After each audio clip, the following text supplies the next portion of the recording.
Hello makers and welcome to Spectiva Studios. It's really good to have you here. Now this week I want to work on a bigger project, and that is going to take a couple of hours probably to pull all the pieces together, but I think it's going to be worth it. In essence, what I want to be able to create is a quilt using cut paper. Let me share with you what I'm talking about. So what I have here is some very neutral colors. I went through my different color books and I said, all right, what do I have that's fairly neutral that I can use as a background? And so the whole objective here is to create basically strips, if you will, that will fit in this grid right here. Now, for example, with this grid, this is a grid of 18 by 24 inch paper, my standard go-to heavy-duty watercolor paper, and I've cordoned off different groups of 3-inch strips. Now, by the way, there's 3 inches from the left and the right sides here as well, 3 inches from the top, and 4 inches from the bottom, just to differentiate the top and the bottom when the artwork is being hung. And so what I really want to be able to do is figure out how to create these 4 different strips of paper that will come in here, and I want to do that using these neutral colors. But, and this is the important thing, I want these neutral colors in essence to butt together to fit perfectly when I put them in here. Now, as we talked about in our last video, that's not an easy thing to do. And by the way, if you didn't see last week's video, I'll put the link in the description below and I'll also tag it on the end of this video. But the bottom line simply is I want to be able to create something where we can create a foundation of these neutral colors, and then on top of it, I want to be able to put some bright colors. And guess what? We're gonna make this. Yeah. I haven't seen it yet, but you have now. And so now you have a sense of what we're working toward. We can get started with it. So the first thing I want to be able to do is think about how I want things to fit into what I'm working with here. Like I said, these are going to eventually be about 3 inch. And I'm going to say about 3 inch because, again, I like to do things a little abstract, so we might have some slightly diagonal lines or just, cut them a little bit off at an angle if we need to. It's all going to work out perfectly, and I'll show you how. So the first thing I want to be able to do is just start by grabbing a piece of paper, and I'm going to grab a chunk here that's going to be about 4 inches wide. I want to make sure it's wider than what I'm trying to work on here, so I'll just cut about 4-inch wide strip out of this first piece. And let me say I'm going to grab this this green, gray, or whatever we're calling this color today, and I'll do the same thing with it. I'm just basically going to go and just cut a basic strip out here. There we go. So now I have these 2 different pieces. And let's say I want to be able to create something where they stacking on top of one another. They're going to be adjoining colors in whatever we're creating over here. How do we make all that happen? Well, we're going to start by kind of identifying how we want things to lay out. That's going to be an important part of any of this process, is just what goes where. But let's say in this scenario I want to be able to create the connection between these 2 pieces here. I'm going to have this block here with this block underneath it, and they're going to eventually sit in here. What's the best way to do that? And as we talked about in last time's video, what we want to be able to do is make sure that when we cut these pieces of paper, we cut them in such a way that they're going to perfectly align with one another. Let me show you what I'm talking about. I have some clips here, and again, I'll put this in the description below if you want to find out where to pick these up. And these are good because they don't mar our paper. Let me just bring that down a tiny bit. And I'll bring one on the other side here as well. Maybe a couple. Not that it's necessary, but a little overkill here. One of the things we don't want to have happen is we don't want our pieces of paper to slide at all while we're cutting them. Okay? And now what I can simply do is I can come in here, I can use a pair of scissors, I could use a rotary cutter, I could use a utility knife, whatever's going to work for me. Scissors are handy enough. And I'm just going to come across here and I'm going to create a slightly uneven line. Now, why am I creating a slightly uneven line? Well, I want to share with you that this piece here, right, which has a slight dip to it, hopefully you can see that. And if I take the clips off this other piece, now this piece of paper is going to fit exactly into that piece of paper. Why? Because they were cut at exactly the same time. It's the same cut line. So what I can do now is I can find a way to paste these guys together. Now what I'm going to do is I'm going to use a piece of just good old-fashioned copier paper, right? Something fairly basic here. And I'm going to come in here and on my copier paper, I'm going to find a way to join these guys together. All right, again, get it so that there's no seam there. And I'm going to do that using a simple glue stick. So I have a glue stick here, and again, I'm going to be pasting onto the white paper. That is the objective. So let me flip this guy, well, flip both of these over. I'm going to flip this guy over first, and we'll come in here, and we're going to just create a place where this can glue down. And again, I'm going to make sure it's thorough. Get my glue in there thoroughly, and then let's just flip it into place here on my piece of white paper. There you go. And once again, I have talked about these in past videos, but I love using a brayer. So a brayer is basically a tool that's used for moving paint or ink from a flat stone onto a printing press or something like that, or linoleum block. And I love using this to just be able to push my piece of paper down. So it just does an easier job of sticking down, making it perfect. Okay, now that we have this first piece glued down, I need to think about what's happening next. Now I still have this gray sheet here, which will fit perfectly in there when I join them together, but I want to think ahead, because actually what I'm trying to do here is I'm trying to create blocks that will run all the way down my grid here. Right? I want to be able to fill the grid in with these different blocks. And so if I start gluing things like this down right now, I'm a little premature, and I don't want to do that. So I want to come in here and say, all right, what's happening next? In this scenario, what I want to be able to do is I want to be able to take my, my gray color here, and I want to be able to join it with something else. Now let's say here, I'm going to come in here, cut right about there, and then it will be pink underneath. So again, if I kind of know what that's going to be, I can come in here, and I can start to join the pieces of paper. Now, just to make things easier for me, let's just cut this, this pink piece into a strip. Again, we don't have to be precise or nothing. There we go.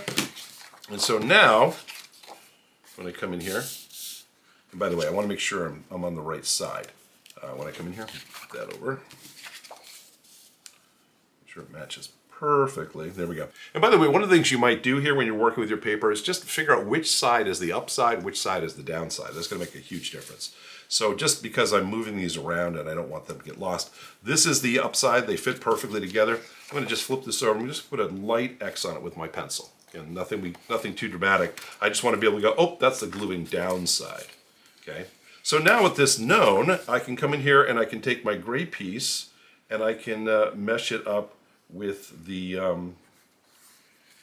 pink piece. Now the gray piece, I already have the cut I want in here. What I want to do now is just extend that up. You can see how that's kind of sticking up, and it'll be about this long. And I'm going to grab my clips once again. Get one on either side here. I guess we'll go with 2 this time. And now it's a matter of coming in and again cutting along the line. And I can do it upside down here. That's going to work just as well. And come in here, and I'm just going to do a more basic, straight as I can sort of do it, cut between those two. All right. So now my gray piece is free and ready to do what it wants. And now I have this pink piece, which will fit it perfectly, right? Because that's how we cut it to fit. Okay. And what I'll probably do here is just make sure I mark the back of my pink piece so I don't lose that. And so with this being done, I'm going to kind of put all my pieces together this way. And I'll cut this, well, let's see what's coming up next. Now next to the pink, I might want to add something like a white. I have a basic white cardstock here, which will fit in to our plans as well. So I'll have the pink going up there. And then, again, similar type of thing. Let me just drop this, again, top facing up, top facing up. I'm going to figure out how to clip them together to make whatever length I need between them. I'll leave this, make this pink one a little bit longer than the last one. Again, varying this up is going to make it much more interesting. Let me cut my white paper so I have a place to clip onto.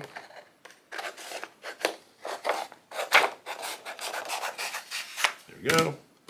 And clip away, clip away. All right, so once again, let me just cut this. I'm going to have just a slight curve to it. Yeah, that's the way I'm rolling. I'm going to do that. All right, so now my pink piece will come into play. And now I have this white piece, which will fit in just like that. So again, I'm going to mark whatever the back of this is, just so I have a note. And what I want to be able to do again is I'm creating an interrelationship between these two pieces. So I'm going to just come in here with my pair of scissors. I'm going to cut down that line. Make sure I'm cutting both pieces of paper. And now, once again, this is getting a little complicated because I'm working with lots and lots of bits and pieces. But now in this scenario, I'm going to take the clips off. I can butt these guys together and they go perfectly right there. Okay. Now, what I'm going to do for this one, just to kind of keep it simple for myself, is I'm going to glue these guys because I have to now mesh these with another piece. In this scenario, I'm just going to grab my glue stick and let's come in here and let's glue this first piece down. And it doesn't matter where I put it in the paper because I'm going to cut it out. And let's do the same thing with this piece over here.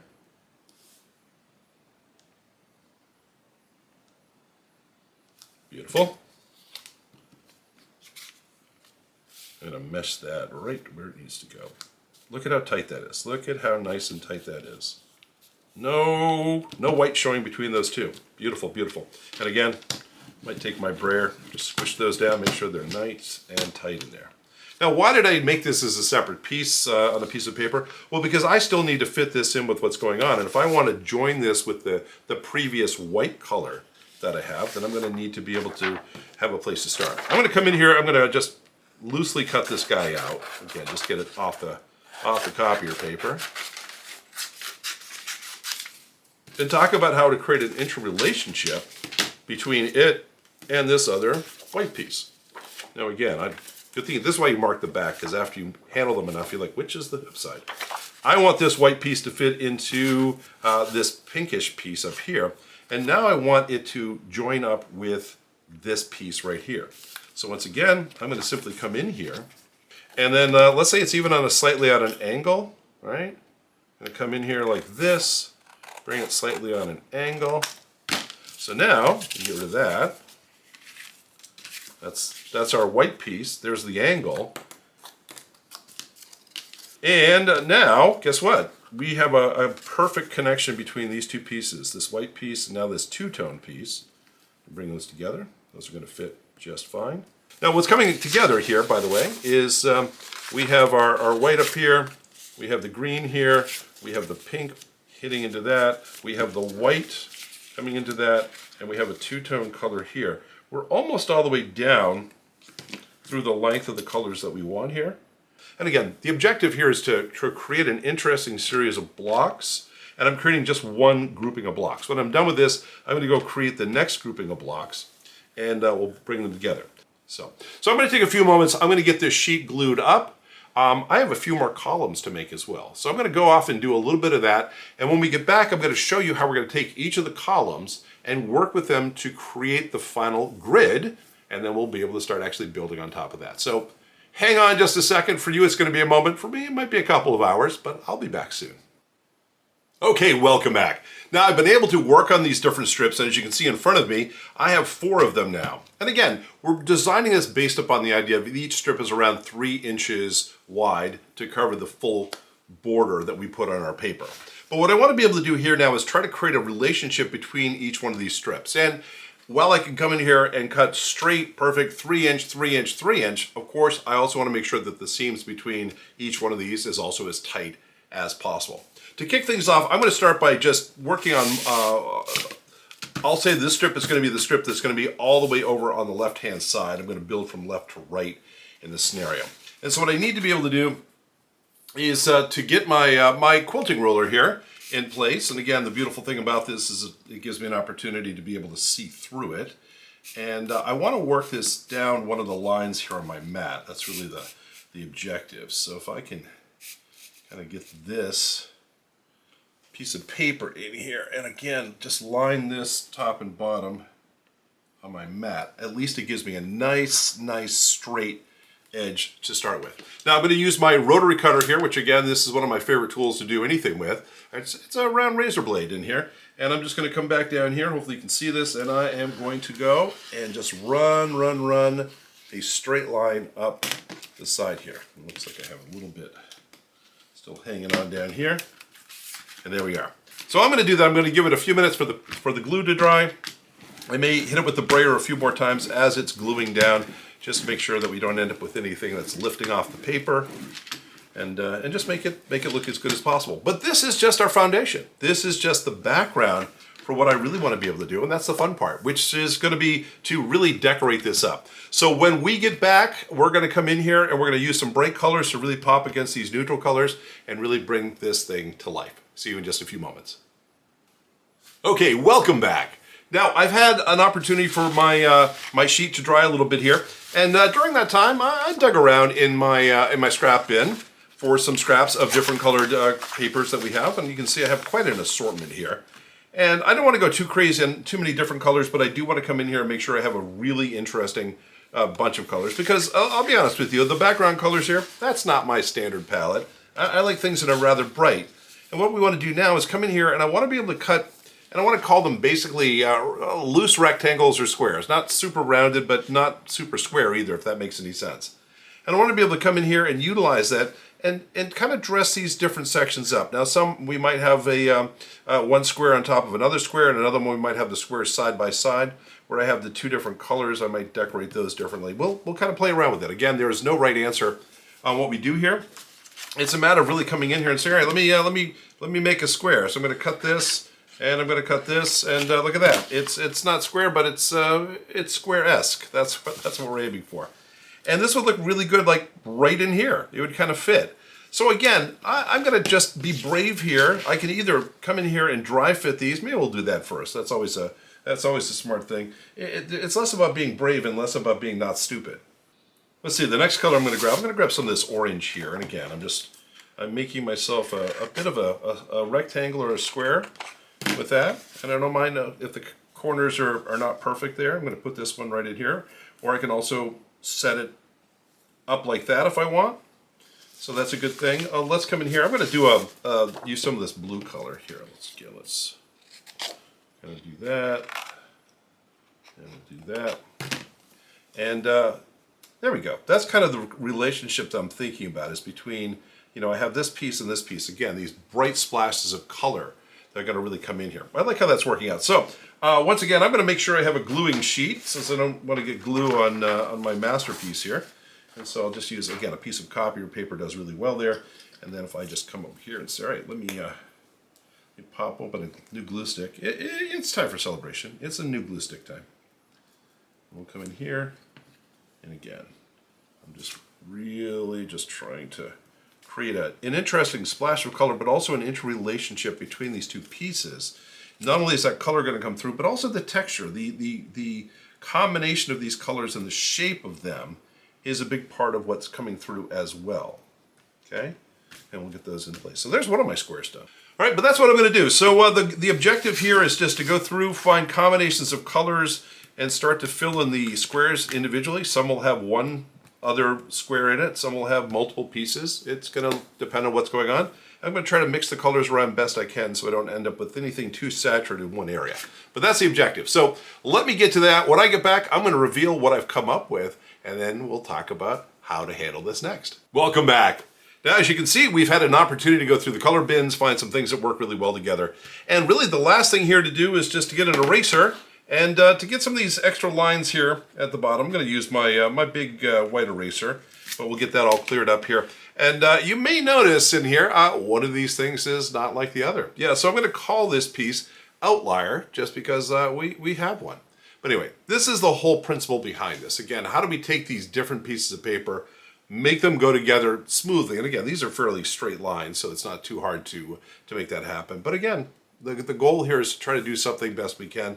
I have a little bit of a gap here because I didn't trim it as tightly as I wanted to. So again, you learn these things by doing them over and over again and get better and better. But that's what I wanted to be able to share with you all today. So I hope you get an opportunity to do this. Again, not very hard. It really is a quilt in a lot of ways. We're laying down a foundation that we're going to applique, if you will, these different colors on it to make everything pop out and look kind of fun. So that's what we have for this week. Anyway, if you like what we did, we do this every single week. I would love to be able to share more videos with you, so please hit that subscribe button down below and join our growing family. And also, if you hit the like button, it allows YouTube to share our video with more people. We want to be able to pass the word about the fun of creating abstract art and how easy and relaxing and therapeutic it can be. So it's a win-win-win for everybody involved. Anyway, that's what I have for you. Thanks again for being here. I'm Spider. I'll see you next time.